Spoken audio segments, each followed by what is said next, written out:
So these are the 5 pillars of Islam. You have to add 2, one on this side, one on this side. One is yaqeen fil qalb, conviction in the heart, reaching the level that there remains no doubt. And the other is jihad fi sabilillah. So actually, these 2 are essential pillars of Iman. Yaqeen fil qalb, jihad fil amal. So this, I think, should be enough to tell us what is the importance of jihad in Islam.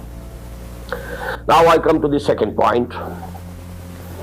There have been 2 great misconceptions, and there are. These misconceptions are persisting.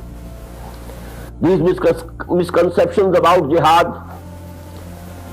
not to speak of non-Muslims, they are there in the minds of the Muslims themselves. But rather the Muslims are to be blamed, because the non-Muslims got these misconceptions from the Muslims. So we should understand what are those great misconceptions about jihad. Number 1, that jihad means war. This is the basic mistake. Jihad can be war, but there is a definite separate term for war, to going to war for the cause of Allah, and that is qital fi sabilillah. Then we have 2 different terms, definite terms. And I told you before that in no language there can be 2 words having exactly the same connotations. The words are coined for different and definite meanings. If the words are 2, meanings are different. Maybe they are very close, but they are essentially different. So jihad fi sabilillah is a term of the Quran. Qital fi sabilillah is another term of the Quran. Here again the same, relationship of aam and khas. Jihad is aam, it is general. Qital is khas, it is particular. Qital is jihad necessarily, but every jihad is not qital. The Prophet ﷺ and his companions alayhi salatu wasalam wa radiyallahu ta'ala anhum ajma'in, they were making jihad at Makkah. We find this term in the Makki surahs. وَالَّذِينَ جَاهَدُوا فِينَا لَنَهْدِيَنَّهُمْ سُبُلَنَا. This is the last ayah of Surah Al-Ankabut, which was revealed in the 5th or 6th year after the beginning of Wahi, about 8 years before Hijrah. In the same surah, in the beginning, in the first part, first section, we find وَمَنْ جَاهَدَ فَإِنَّمَا يُجَاهِدُ لِنَفْسِهِ. So jihad is there, and jihad was going on there for 12 long years at Makkah, but no qital. Qital started after Hijrah. So there are 2 different and definite terms, and we must keep in mind that jihad is not equal to war. And what is the very unfortunate result?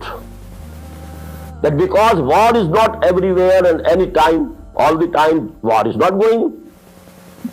So we have understood jihad, but we say it is qital, it means it is not farz ayn.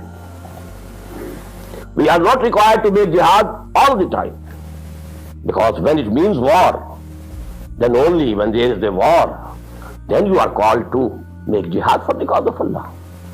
So this concept has disappeared from our basic concepts of deen. While the ayat which I have quoted, they tell us that it is the integral part of Iman. There can be no Iman without jihad. There can be no salvation without jihad. And maybe in the life, during the whole lifetime of a person, there is no occasion of going to war. What does it mean? It doesn't make any jihad. And Allah is saying in these ayat that it is essential to be saved from the fire of hell. It is included in the essential definition of Iman. That is why, this concept of jihad has disappeared from our minds, because we equated it with war. So actually, one mistake it is based on another mistake. The basic mistake was that jihad is war. The result is that war is not going all the time. So it is not farz ain, it becomes farz kifaya. Whenever there is need, when the requisite number of people volunteer themselves, well, that farz kifaya is fully accomplished and completed. The others are not to blame. So that is the result of the basic mistake. Now what is the second, and let me say the greater misconception? Whenever a Muslim goes to war, it is jihad fi sabilillah. This concept has brought bad name to Islam. Despotic rulers going to war for the sake of their own personal ends, only to increase their own territory, only to have more luxuries, only to have more revenues, going to war. And it becomes jihad fi sabilillah. Actually, this has brought bad name to Islam and Iman. And I told you that if the non-Muslims have misconceptions about jihad, we can't blame them. Actually, we are to blame. We have, perverted the meanings of this very sacred term of Islam. Let me quote here a very famous hadith. The Prophet ﷺ was once asked, رَجُلٌ يُقَاتِلُ حَمِيَّةً وَرَجُلٌ يُقَاتِلُ شُجَاعَةً. There is a person who is going to war for some tribal or ethnic or nationalistic feelings. There is another person who goes to war to show off his bravery and his strength and his courage. There is another person who goes to war to get booty, to get wealth, to get, share of the mal-e-ghanima. Who amongst these three is mujahid fi sabilillah? The reply was, none of them is mujahid fi sabilillah. Mujahid fi sabilillah is the only person alladhi yuqatilu litakuna kalimatullahi hiya al-ulya.